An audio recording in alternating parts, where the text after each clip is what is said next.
Hello, Mr. President. Hi, how are you? Hi. What would you like to know today? Could you start off by telling us the latest one with Russia and Ukraine? Are you expecting Zelensky to come visit you? We're having good, I don't know, he would like to come, but I think we should get a deal done first. We're having good talks. We started with Russia. We're having some talks with Russia.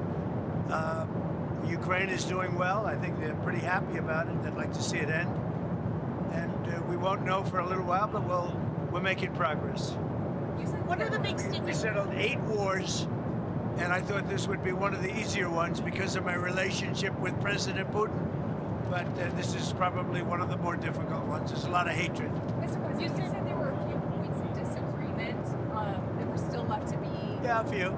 Can you tell us what those are? Well, it's just standard things, but people are starting to realize it's a good deal for both parties. If they got to stop the war, they're losing a lot of people, a lot of soldiers, mostly soldiers. In that 28-point plan that was originally leaked, there were some portions of that that said that Ukraine. Well, that was an original proposal, and then from there we went back and forth. So when it comes to ceding land to Russia, is that still on the table or has that changed?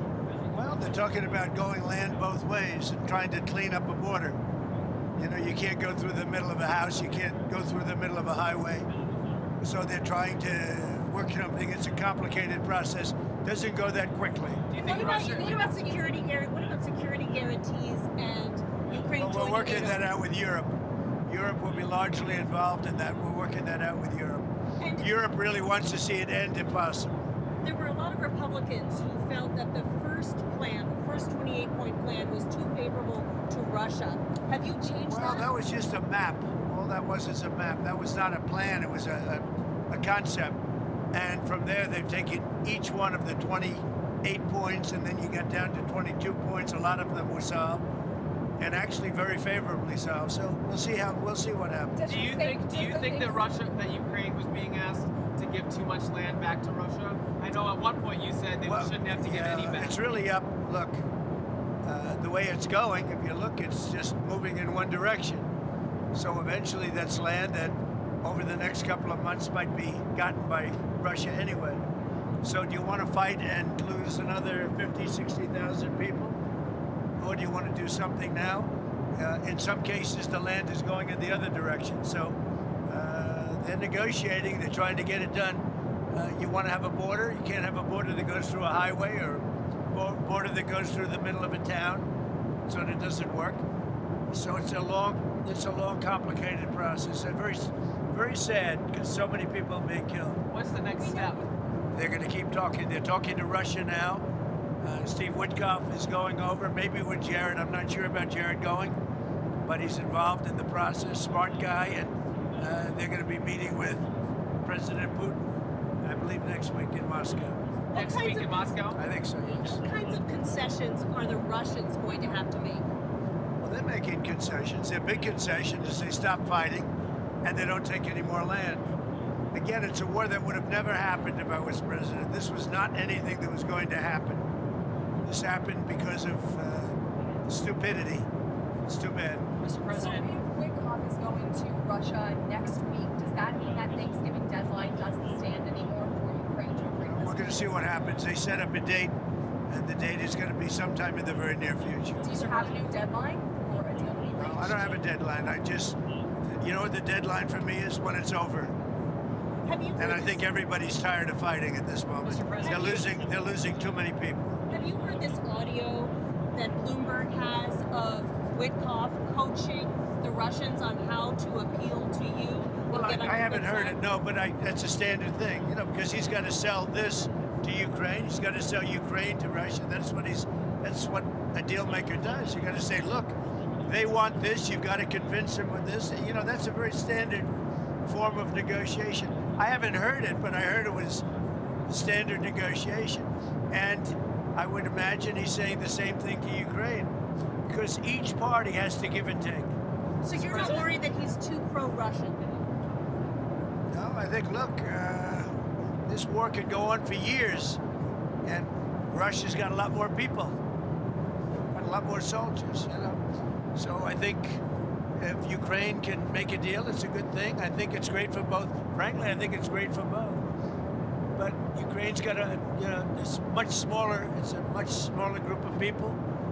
They've lost a lot of people. Russia's lost a lot of people, but Russia has a much bigger pool of people. Mr. President, are you planning to unveil a health care plan anytime soon?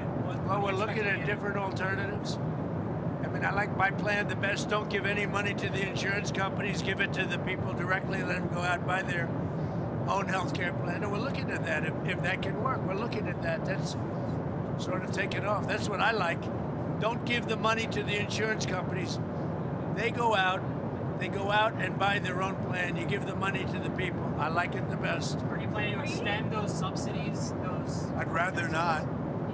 Somebody said I want to extend them for 2 years. I don't want to extend them for 2 years. I'd rather not extend them at all. Will you do it? It may be some kind of an extension may be necessary to get something else done, because the Unaffordable Care Act has been a disaster.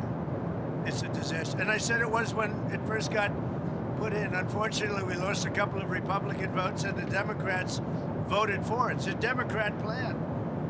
And the premiums are going up, and it's the Democrats' fault. But, they are negotiating with me. It's very interesting. They want to see something happen. Who are you talking to? I can't tell you who, but we have a lot of Democrats want this plan to happen. They would love to see the money go to the people, and the people go out and get their own health care. And there would be nothing like it. Are you planning to replace Kash Patel as No, FBI he's director? doing a good job. This week, Kash Patel? No, he's doing a great job, I think. This week we saw those cases against James Comey and Letitia James tossed out.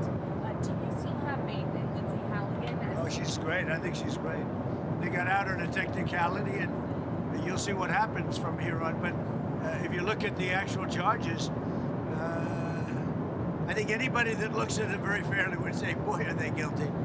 So let's see what happens over the next week. The court didn't say you couldn't bring the case, re-bring the case, or appeal the case. So they have a lot of options. They're going to call the shot. I'm not calling the shot. But Lindsay's a very talented lawyer, actually. Mr. President, on Venezuela, sir, are you planning to talk to Nicolas Maduro? I might talk to him. We'll see, but we're discussing that with the different staffs. We might talk about Venezuela. Interesting enough, if the U.S. this week did, of course, name him the leader of a foreign terrorist organization. So why do you want to talk to him? Say it again. Maduro, the U.S. Yeah, right. designated him the leader of this foreign terrorist organization. Why do you want to talk to him if he's the leader? If we can save lives, if we can do things the easy way, that's fine. And if we have to do it the hard way, that's fine too. Mr. President, What's do the you have any goal? reaction? If you carry Well, I'm not out- going to tell you what the goal is. You should probably know what the goal is, but they've caused a lot of problem, and they've sent millions of people into our country. They were probably the biggest abuser with Tren de Aragua and all the others that they sent in, the drug dealers, the drug lords, the people that they sent in, the jailbirds. They opened their jails and prisons and dumped them into the United States, and we're not happy about it. Do you Okay? want to? Do you have any reaction? Do you have any reaction to Mayor Bowser announcing she's not running for re-election in D.C.? Well, I got along with her very well. I liked her. We worked together. D.C. is now a safe community. It's a great community. You people know it better than I do because you live there. But D.C. is now safe. The restaurants are booming. The place is booming. We have no crime. And we did that all in a period of 3 or 4 weeks and then made it better and better and better.